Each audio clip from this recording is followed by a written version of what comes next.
Manga and anime have had a long history, with manga dating back to the late 19th century and anime to the early 20th century, with Astro Boy being an early popular success of the medium in 1963. While having the largest following in Japan, these mediums have also garnered international success, which can be seen as One Piece becoming the second highest selling comic book last year, below Superman and above Batman. While there is a growing trend of good media portrayals of women, there are also numerous examples in the past and currently where women are either over sexualized, underdeveloped as characters, or depicted as being weak. This is harmful as the largest audience of manga and anime are young boys and men, with a lot of women and girls also consuming the mediums. This gives them terrible ideas about women and how to treat them to both boys and girls. So the first thing is that women are also over sexualized, which you can see in kind of this like author answers questions from Oda of One Piece, is that they're kind of very much drawn with this skinny figure, but also having a very large chest, and just kind of being like having a very like large chest and bottom and whatnot like that, and drawn in like a very skimpy manner.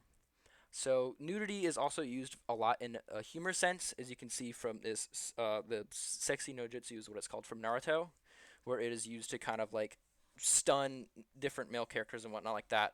And just kind of it's a gag that some people get nosebleeds from humor and stuff like that, which just kind of like makes it seem less like serious and intimate.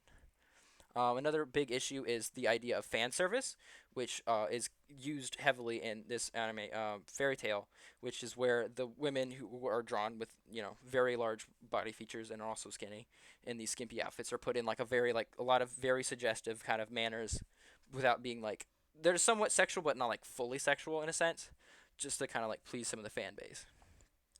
There is also an issue of sexualizing minors, as we can see from this example of from My Hero Academia and Black Clover, where the people from My Hero they're all high school age and they're drawn in these kind of like small outfits and kind of like I mean they have different body types, which is nice, but it's still in a kind of sexualized way. And then Noelle here from Black Clover, who's also underage, is very much drawn in that manner as well.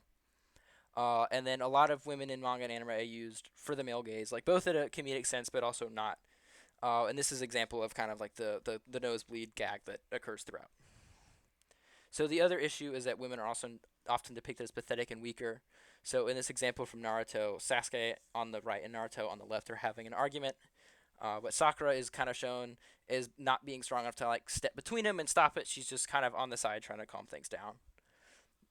And so women are also often in roles of power. So in this example from Demon Slayer, this is kind of like an elite branch of like the demon slaying corps, that are kind of like that kind of lead the group. Only two of the people in this image are women, so that also does not give a lot to the younger women watching it, the show. These positive role models that might help them. So one of the biggest kind of roles we see women in is this damsel in distress, whereas men are often portrayed as like the hero and stuff like that. Women are also often portrayed as like a damsel in distress, whereas caregivers are object of desire. So this is an example from Bleach, where Rukia is who is previously shown as being like kind of like hero in her own sense, is very much like trapped in this tower that Ichigo has to go save her from, and she's being depicted as like helpless, and he has to go in and save her in a sense. We can also see that even when women get the hero role, they often are shown not as strong as the male characters, whereas the men will like destroy a huge robot and save a whole city. With female characters will mostly use like a power to save like one or two people, in a sense. Female characters often do get sidelined easily, kind of also depicted as like cheerleaders and stuff like that. Very much just not a part of the action. So this is from the Akira movie of 1988, I believe. So we can see here that Kaneda and Tetsuo are having this huge fight, kind of towards the climax of the movie. But Kei, who we have seen before, is also take part of the action, is just kind of pushed to the side, not really a part of it. And then another thing is that again, these fights in action are very heavily dominated by men. Has to do with kind of like the genre being very like heavily popular and stuff like that, and very much aimed at like men and young boys. It's gonna have a lot of male characters that all the action is pretty much depicted with them, and women do not get to be in a lot of the fights. So another big issue is that a lot of the women are also not very well developed characters. So the example I used here was of like the different dairy types. So we have like tsundere or yandere. I think there's like chudere or something like that. So the character on the left is kind of the tsundere type of just kind of being like kind of mean and like tougher on the outside, but having a very like sweet and playful inside. And the character, I believe her name is Himiko Toga from My Hero Academia. She's kind of a yandere who like has this kind of sweet like outside, but is like very like violently aggressive on the inside. Like she has a whole thing where she's obsessed with like cutting people up and taking their blood kind of thing.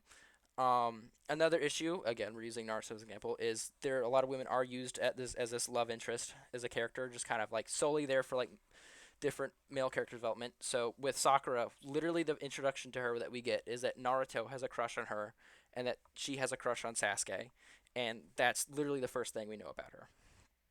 Another issue is that again these women female characters are overshadowed by male characters. So in the anime Evangelion and even in the manga, we see that both Rei and Asuka are kind of they do have their moments where they get character development, but most of the character development in the show is for Shinji, and it's mostly used to explore kind of the changes in his psyche and thinking and how that develops. So, I'd also, again, to reiterate, most popular manga are shonen and seinen. Shonen being meant for kind of teenage boys, and seinen being used for young men. So, as you can see from this example, I just used the cover of the weekly magazine Shonen Jump, which is insanely popular in Japan. Most of the characters on the cover there are men, and the women we see kind of in the back are again drawn in this, excuse me, sexually suggestive manner. There's also this again this pervasion of gendered roles and stereotypes. So this is a screenshot I took from Naruto of me reading, of just kind of describing this like stereotype, and then we see Sakura taking this like caregiver role. A lot of like medical ninjas in the show are shown in this caregiver role as well. However, there is a growing amount of positive representation. So I know I started this on showing how One Piece over sexualized women. I'm going to use it again as kind of a way that it will grow positive representation because all the women characters in One Piece are very well developed characters and very well written. In fact, this is one of the examples I read about online while researching this, even though I've read the entire thing. So again, women, there are more women in roles of power. So this is Big Mom or Charlotte Linlin, who is literally one of the four most powerful people in the world of One Piece. And then this is Olivia Mira Armstrong, who is, I think, a major general in Full Metal Alchemist Brotherhood.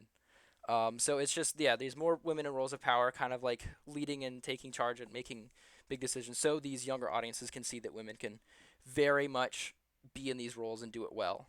So there's also been more well developed characters. So this is Power from Chainsaw Man.